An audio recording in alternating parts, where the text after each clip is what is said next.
Hey y'all, Irix Guy here, back again with another live walk, and just want to remind everyone, this is a live show, so you can chat and I can respond in real time.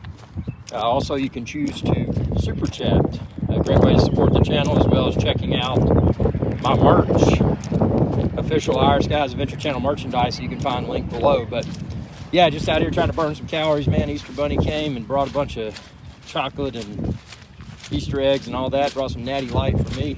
So yeah, gotta burn some fat before I start diving into that. Got some wings, man. Gonna be smoking some wings, and then air frying wings after the wings have been smoked. That way you get the hickory smoke. And also I did a pre-bake with chopped garlic and onion. So you get the flavor penetration from the pre-bake.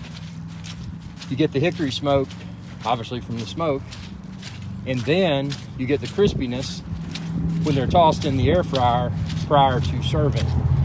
Well, prior to tossing in the sauce, because that's going to be the other thing. There's going to be Parmesan garlic wings.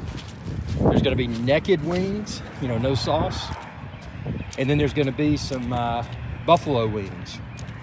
So 3 different wing varieties for Easter dinner, accompanied by what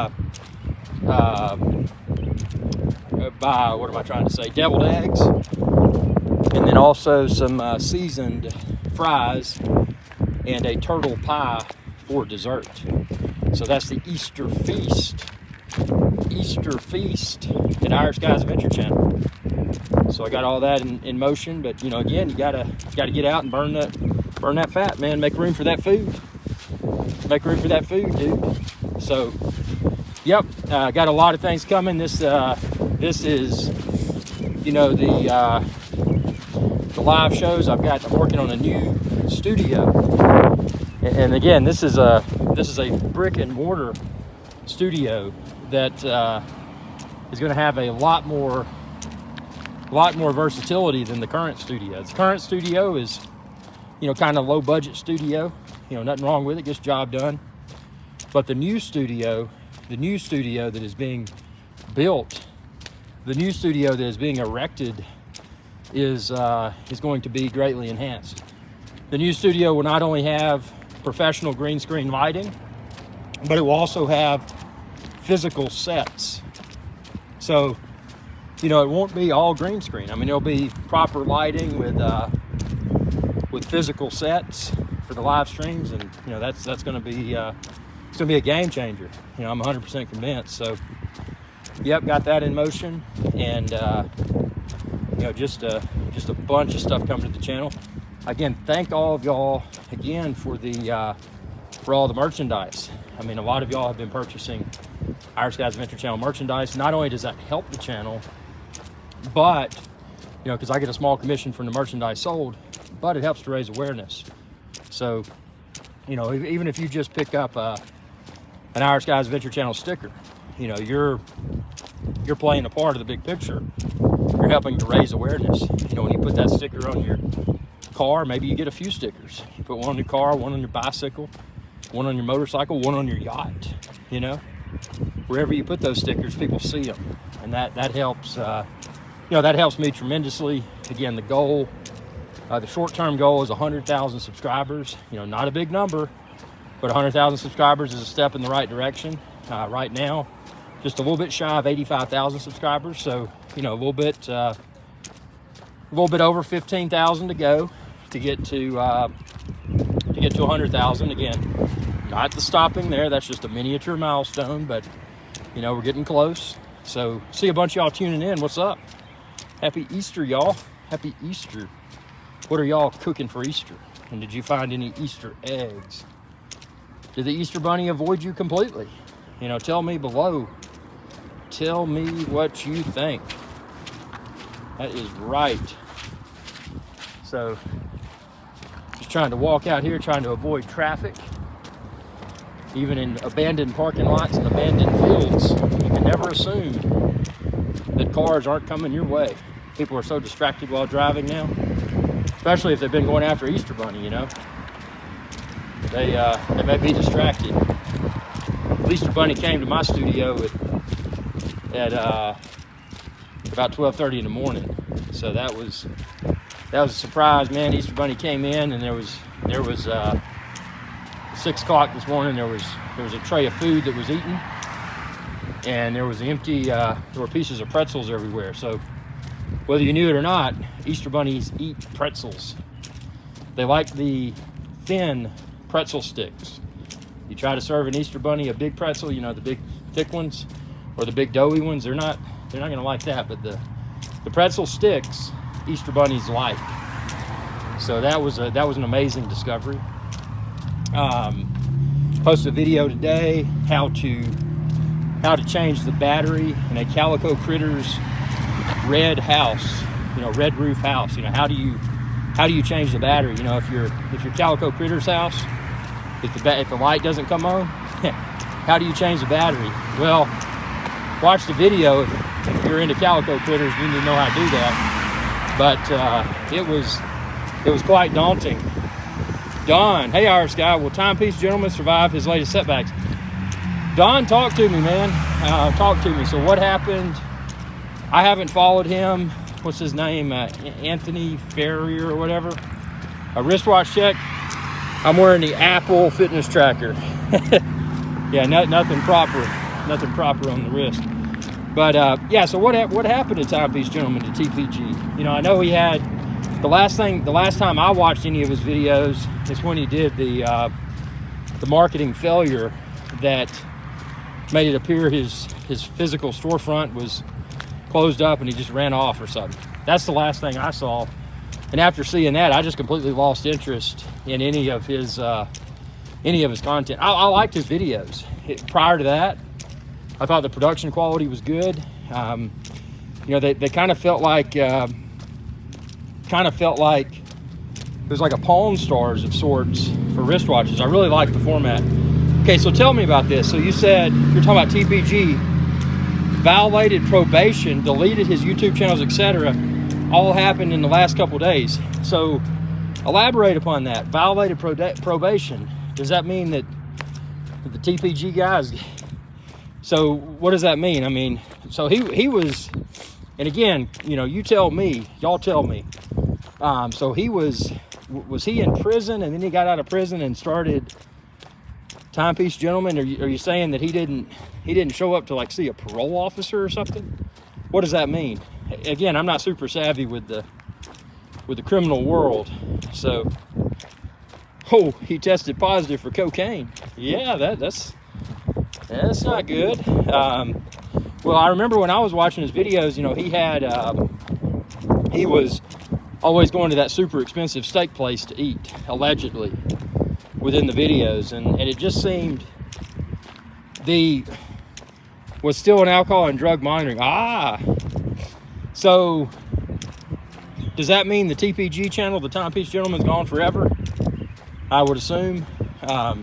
You know, I don't want to wish bad luck upon anyone, but if you're making poor choices in the business world, you know, with what you just said, I mean, if that's the case, I mean, that's pretty bad. So, you know, I mean, it doesn't matter what your production quality may look like. If you're a bad person, he deleted it. Wow. Yeah, I you know, the old saying, you know, fake it until you make it. You know, the perception, and again, without knowing any of the backstory, you know, just, you know, and again, a lot of the backstory people can gather from people like the Pontiff, you know, our Pontiff, Archibald Chesterfield III, AC3, but people that were just searching YouTube, didn't know anything about the YouTube wristwatch personalities, and may stumble upon TPG, the Timepiece Gentleman, without knowing any of the backstory. They would probably think, number one, this is good production quality, it's entertaining to watch, and you know, and the host, you know, must be a multimillionaire. You know, that's the perception. And again, perception is often reality, especially within the world of social media. So, you know, it's one of those things. You know, if you paint a picture, on social media, you can pretty much be whatever you want to be. But I think with his, hearing, and again, I just heard what you said. This is the first time, because after that marketing play where he shut down the store or whatever, allegedly, I lost interest. That's just, even for a marketing stunt, that's inappropriate in my opinion. Whoa, almost fell on some mud, man. Even for a marketing stunt, there's limits as to how far one should go, and that was too far. Because if you're a legitimate business, allegedly he purchased and sold pre-owned timepieces. So if you're a legitimate business and you also happen to have a YouTube presence, not just YouTube, but other social media, and you do something like that, you lose face with your customers. I mean, we're not talking about people that are buying $5-10 collectible baseball cards. We're talking about people that are buying and selling, some of which are very high-end wristwatches. You don't want to make those people mad. You don't want people to think that you've got a piece or a few pieces with someone on consignment and then they just fled the coop. That's unprofessional. That is not a marketing stunt. That is poor marketing, and that is, in my opinion, unethical. So again, at that point, that's when his channel lost me as a viewer.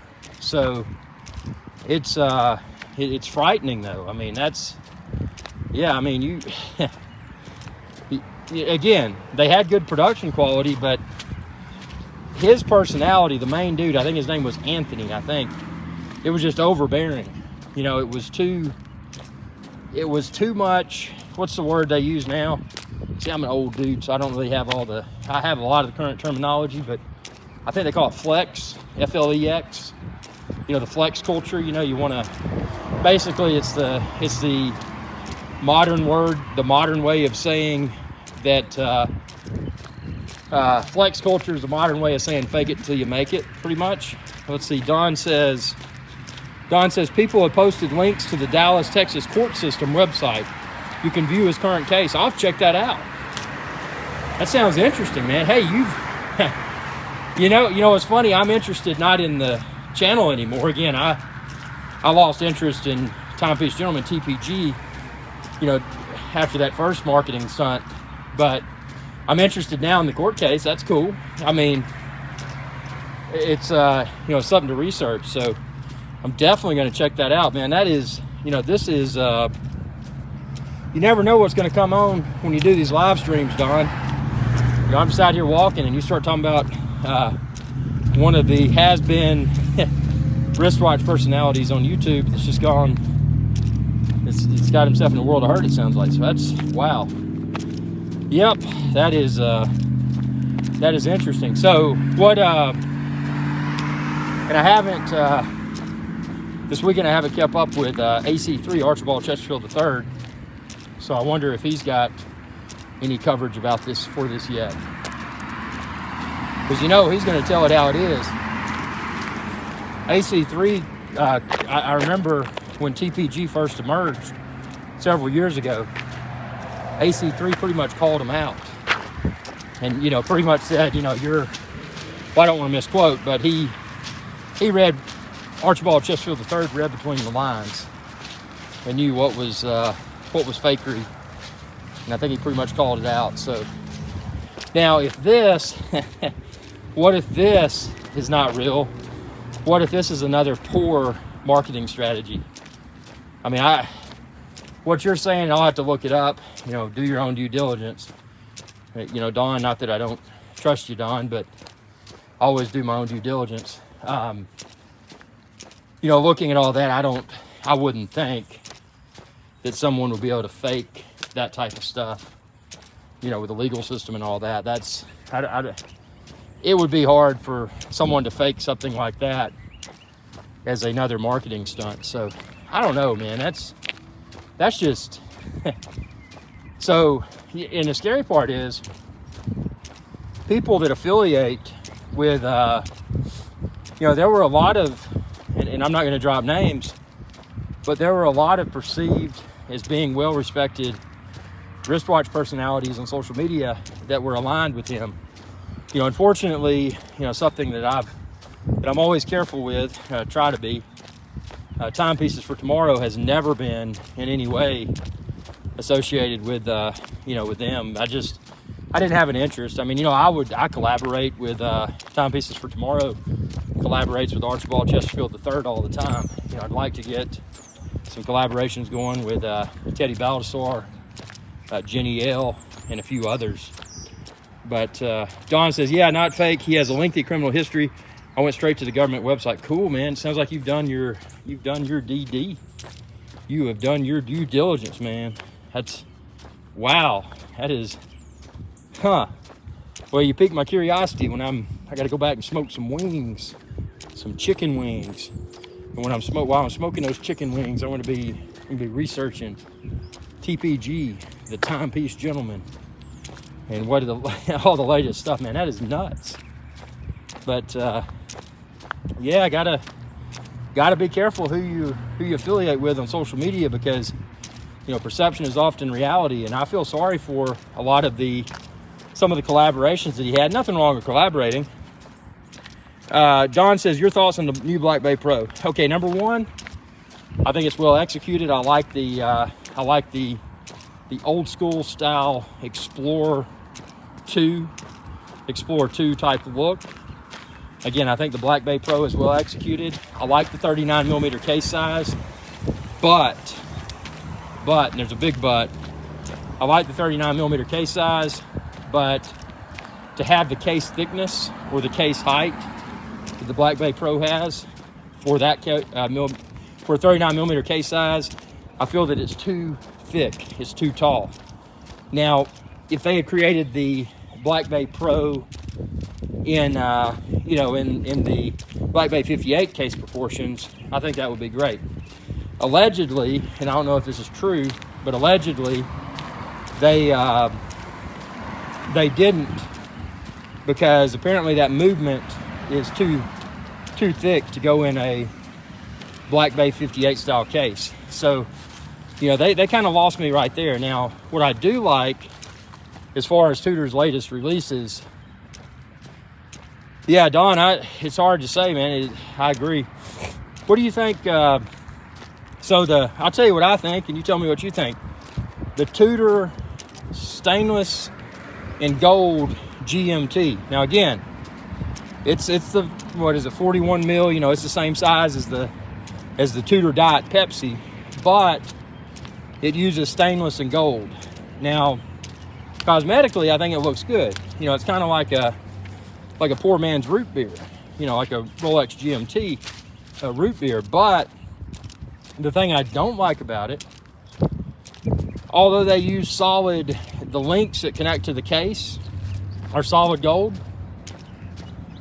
the bezel, it may be solid gold. I haven't confirmed that yet, except for the aluminum insert, obviously. But the crown is definitely gold capped. So, that's a tough one for me to get interested in, because if you bought that, are you going to wonder that, hey, I might inadvertently wear through the gold capping? I mean, that's a weird thought to have if you're investing, or not necessarily an investment, but if you're acquiring a higher end wristwatch, that the fact that something is even partially gold capped is, and granted, how much are you gonna bang your crown into stuff? Now, it doesn't have crown guards, but how much and how hard would you bang that crown into stuff repeatedly to expose the stainless color underneath the gold cap? I don't know. How thick is the gold cap? Just the fact that it's gold cap makes me feel bad. Now, I understand why they do it is to keep the cost down, but to be frank, they could have used solid, in my opinion, they could have used solid gold for the crown, and then also solid gold for all the center links in the bracelet, and they could have still put it out in the market around the same price. But what they know, and this is where it gets kind of nasty, Tudor knows that unless you're a VVVIP, if you walk into an authorized dealer, there's no way you're going to find a root beer. So they know that they're providing the more accessible root beer at a discount. So, you know, unfortunately, that's what they brought to market. I think aesthetically, I think it looks very nice. Would I like it in the 39 mil Black Bay 58 case size? Yes. If they did that, which they're probably never going to, but if they did, I think it would be great. And then also those faux rivets. I mean, you never notice them while they're on your, while you're wearing it, but they're there, and subconsciously, you know that you've got faux rivets, fake rivets. Yeah, nice looking. Yeah, I agree. Cap gold links seem cheap. Nice looking watch. So yeah, it does look nice. So I don't know. I can't get past that, and I couldn't. It's one of those things. I'm not somebody that likes to wear a NATO strap or a. Now I do wear a rubber strap on my Panerai, but I guess, you know, what someone could do if they had if the crown was solid gold, and that if you just bought the head, you didn't buy the bracelet, and then you put it on like a rubber bee or something like that, that could be kind of cool, you know. But to wear it on a glorified piece of seatbelt material, you know, a NATO strap or one of those leather straps, I don't know. Everybody's got their own opinions. You know, when I'm looking at something like that, I want a proper. It would definitely look nice on a leather strap. The only problem with that is that you go down that route, unless you're getting a leather strap that's a waterproof type leather, you're doing away with your ability to swim with it. And except for my JJ LeCoultre, one of the requirements I have for sports watches is that I can take them in the bathtub, the hot tub, ocean, and not care.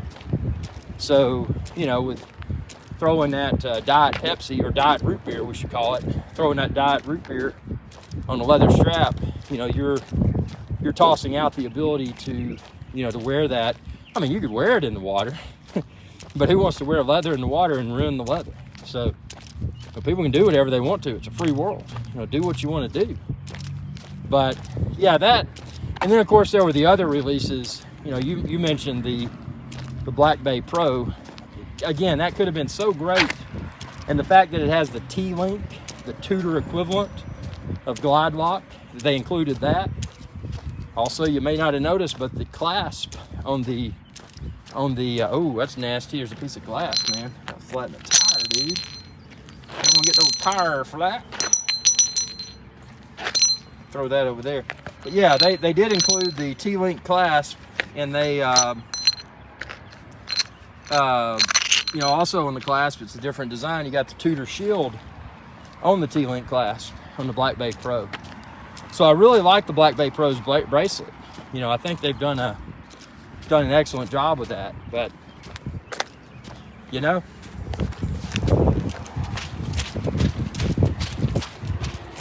whoa.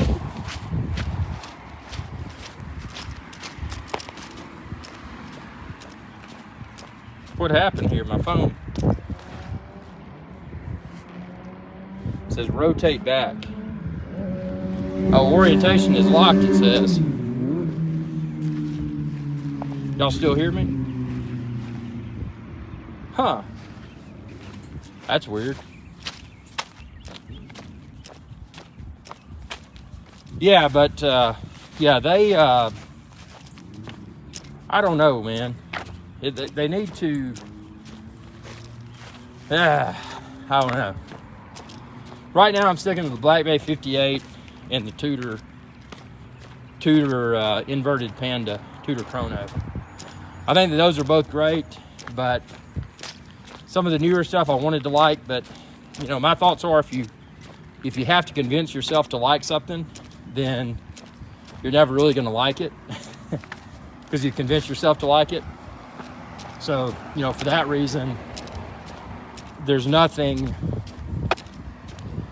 that Tudor has right now that I'm interested in, except what I've already got.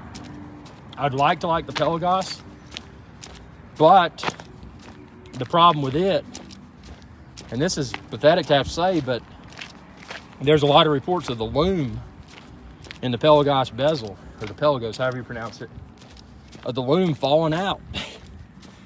Falling out of the bezel? Why is it not a continuous piece? It's ceramic. What do? And that kind of blew my mind. You know, you'd never have that happen with a... Have you considered doing an updated review on your Omega and Rolex dive watches? Yeah, definitely. You know, a bunch of upcoming videos on timepieces for tomorrow. Omega's hard to beat. You know, I look at Omega and Rolex, kind of both, you know, top tier, durable, highly water resistant stainless steel sports watches. But, you know, Tudor's not there yet. You know, with Black Bay, they've accomplished a lot, and they're still not... If you put Tudor, and that's a good video, Tudor versus Omega.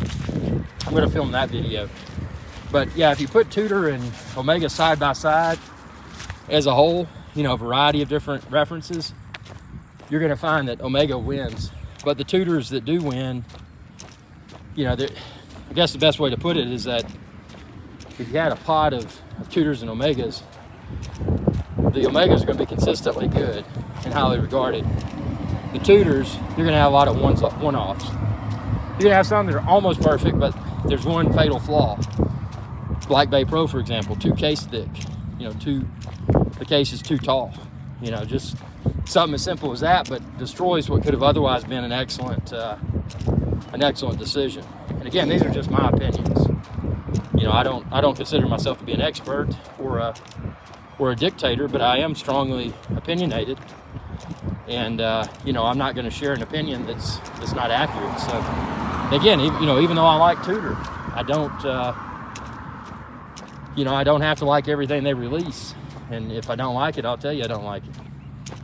So, but with that said, you know, the Black Bay 58 Navy, because it doesn't use the fake patina, and the Tudor Black Bay Chrono in inverted panda, reverse panda, because it's got a black primary dial, which adds to the legibility.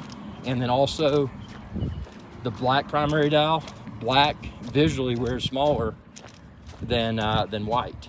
So anyway, just a few thoughts here. Hey, I appreciate everyone tuning in. I got to go smoke some chicken wings, man. The Easter Bunny's coming back, so gotta go do that. Y'all have a good Easter. And Don, thank you so much for the questions, man, and the comments. I'm gonna have to research this TPG some more. Y'all have a good one. Be safe.